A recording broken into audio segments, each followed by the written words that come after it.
Brasil. É uma conferência da humanidade no Brasil. Lutzenberger tinha uma pessoa com muita credibilidade no exterior. E eu acredito, depois ele mesmo também concordou que o grande medo que tinham forças que o exoneraram, que o levaram à exoneração, é que o Lutzenberger, na Eco 92, virasse a mesa. Ele participou da Rio 92 como sociedade civil. Ele foi para lá e participou da Eco 92. Lutzenberger volta para Porto Alegre e continua seu trabalho na Fundação Gaia, um lugar perto da capital, onde ele planta sem agrotóxicos, dá aulas e forma uma nova geração de militantes. Ele tinha também esse lado de mostrar como as coisas poderiam ser possíveis, né? Oferecer uma alternativa. O Rincão Gaia, né, onde ele desenvolvia vários projetos, é exemplo disso. E, na realidade, é o que dá certo. No ano 2000, Lutzenberger desencadeia uma luta sem tréguas contra os alimentos transgênicos. Ele viu que os transgênicos eram a última jogada, era muito pior que os agrotóxicos. O transgênico, ele propunha um cultivo que não é mais do agricultor. Ele é patenteado e ele pertence a uma grande multinacional, Monsanto ou outras. Então, o que eles fazem? Eles te vendem a semente. Tu paga a semente e tu não pode replantar ela no ano seguinte. Tu não pode tirar a semente. Tu tem que comprar sempre de novo deles. Então, para evitar que alguém sabotasse isso, o próprio cultivo ele não podia ser reproduzido porque ele se autodestruía depois de uma geração.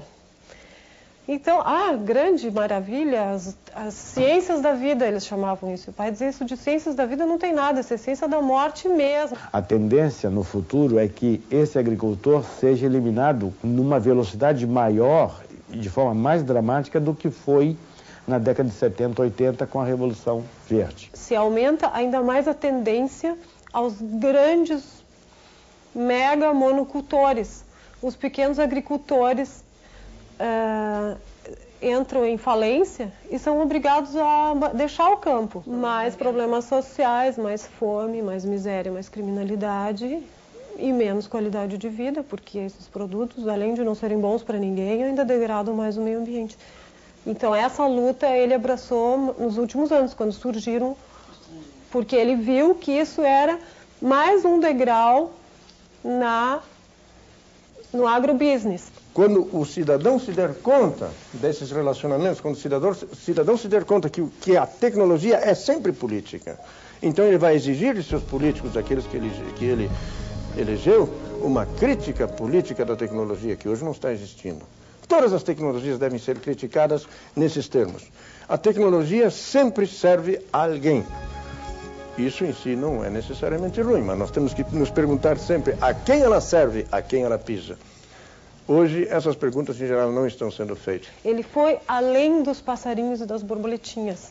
Ele viu, ele enxergou o problema real. Ele sempre dizia, a pior coisa que existe hoje em dia, que é realmente uma falta de moral total, é confundir invenção com descoberta. Quando tu descobre alguma coisa, é de todos. Quando tu inventa, aí tu inventa uma lâmpada, uma cadeira, um processo produtivo, tudo bem. Mas tu não pode descobrir que a Lua gira ao redor da Terra e dizer eu quero royalties. Não pode. No início de 2002, Lutzenberger morre em Porto Alegre aos 76 anos de parada cardíaca, consequência de problemas respiratórios. É enterrado onde pediu, no Rincão Gaia. Apesar da falta que ele vai nos fazer, ele deixou um legado muito importante e que vai inspirar não só nós que já estamos nessa luta há 15 anos, 20 anos, né? Mas a geração mais nova que vão ler os livros, os manifestos. Um dos maiores méritos do Lutzenberger que foi o de trazer o debate da questão ambiental que até então estava circunscrita aos meios acadêmicos, aos meios científicos, aos setores governamentais, ele trouxe essa questão para a sociedade. Se a gente não tivesse tido uma pessoa como o Lutzenberger nos últimos 20, 30 anos da vida política brasileira, com relação ao meio ambiente, a consciência geral sobre o meio ambiente, a gente ainda estaria tão atrasado que Seria um absurdo mesmo. Ele faz parte da história e eu espero, felizmente, que a história nesse país venha a ser tratada melhor do que tem sido, né? E que nós não esqueçamos esses legados importantes. O mundo muda pelas pessoas que têm a capacidade de ousar, as pessoas que têm criatividade e que sabem propor novos caminhos. E o Dr. Lutzenberg sempre foi um homem que teve que ousou para o seu tempo e nos ensinou. Deu a aula dele direitinho para muita gente que vai continuar transmitindo, continuar fazendo isso. Ele queria viver mais, mas eu acho que ele sabia que ele já estava bem doente, que ele não tinha muito tempo. Ele nunca conseguiu aceitar o fato de não ter mais fôlego. Às vezes eu fico pensando que foi uma maldade mesmo do destino, né? Que nem o Beethoven, que era músico e ficou surdo. Não pode. A fraqueza dele era intensa, era enorme. E mesmo assim ele estava discutindo, trabalhando, atento a toda a correspondência. Tudo isso despachava com a filha. Ele me dizia, olha, se eu souber hoje que o mundo acaba amanhã, mesmo assim, hoje ainda vou brigar se for preciso.